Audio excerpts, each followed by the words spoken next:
to work with emotions in a coaching context or in a consulting context or in a leadership context is for me very important, especially in Germany. I feel I'm part of the German history. I'm not an extraterrestrial, I'm really German now.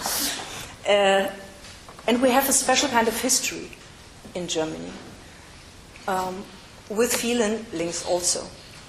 And this has to do with our history about the Third Reich and the National Socialism and the pain of the war. The two wars we started and we lost. And in the following of this history, we needed to find a way to compensate fear, shame, anxiety, rage, whatever. And the German mentality is a very bright one, and intellectual and rational.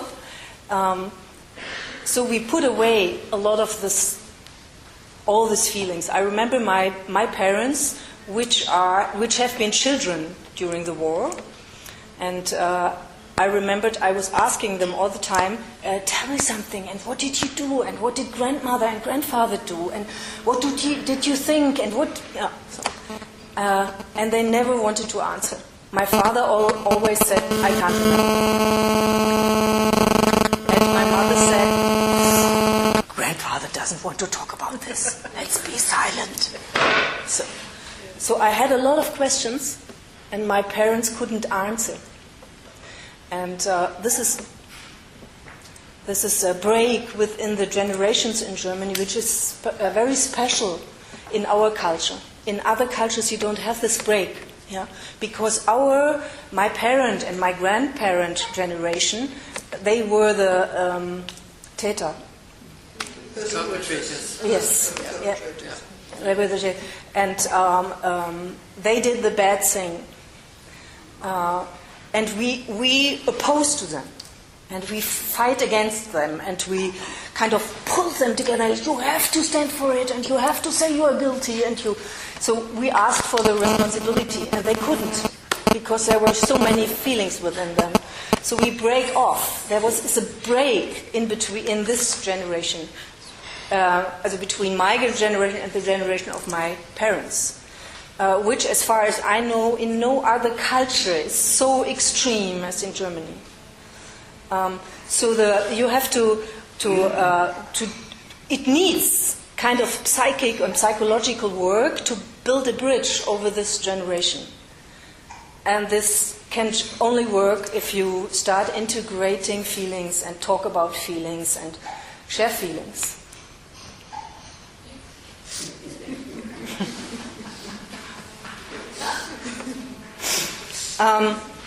The other reasons why emotions are so important is that we become older and older and older. When I remember, let's say in the 18th century, 19th century, many people died when they were 35, 45 years, and they were old at that time. So today, many people become much older. That means if you just become, 35, 34, 45, it's about the age you are. That would mean your life has finished now. It's finished. Just from the time you have to develop yourself, you just have the time to make out of your biography the best you can. And out of the resources your parents gave to you, and in which they supported you, to make something out of it. Yeah. So you can just you can explore your talents, and then you have to go. When you start or end up into a life which may be 80 or 90 years old, this is different. This is different. You have much more time to develop, and it's not only to develop yourself in a way of I'm getting better and better and better. I'm getting the better working with wood, or the better working with psychology, or the better in football, or whatever you can good. But it means that you can build up your talent, or you become a leader, and you reach up in your career, and you hit the ceiling.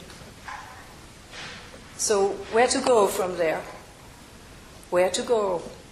Yeah, you have kind of reached everything you could in this way. Yeah. So it seems that having a longer life means we have more time, not to become better, but to become whole. Whole. So all the emotions and the stuff and the parts of your history which has to be kind of pulled behind us, yeah, and we couldn't take care of it. The shadow part of our soul has time to evolve, and this is going to happen in a way to everybody, in different ways to everybody. One may have a burnout with 45, and you have to go to a clinic or to take therapy, and you have to think about your whole life in a different way. You may succeed into a sickness or an illness which just confronts you with death and what is really important in your life.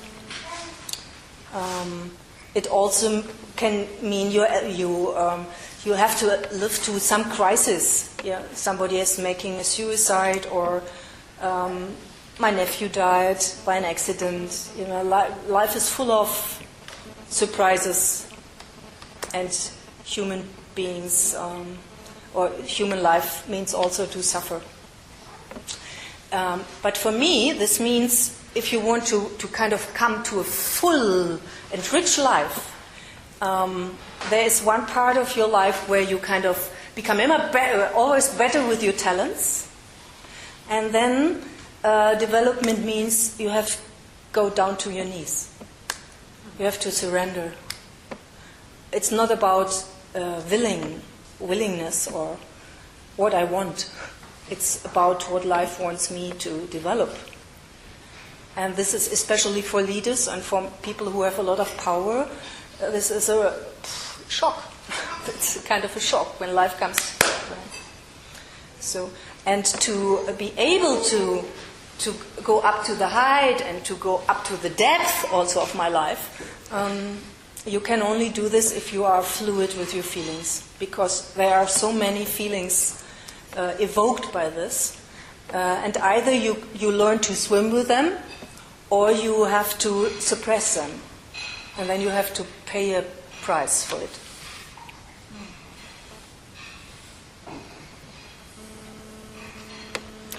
So, being over 50, I started, being 20, I hoped and I prayed for that once a day, if I really learn and really tried hard enough, I would be perfect.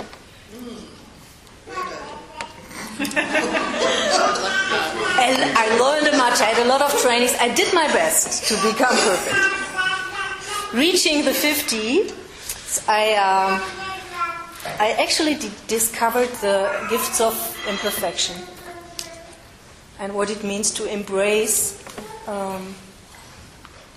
all the imperfect sides of ourselves and the feelings which have a crack. I have been to Leonard Cohen in Germany. He had a concert, a really wonderful concert, and he has in one of his songs he said, "Yes, it's how the light comes in." Yes, that's what. Yeah. Can you say it loud? Say it loud. There is a crack in everything. That's where the light comes in. Yeah. And he knows what he's talking about. He had a deep depression, and he had a hard way, not through therapy, but he went to a monastery and meditation. When he came out of the monastery, he found out that his manager was gone through with all the money and he had nothing left, and then start again. So that's about the cracks. But the cracks in everything.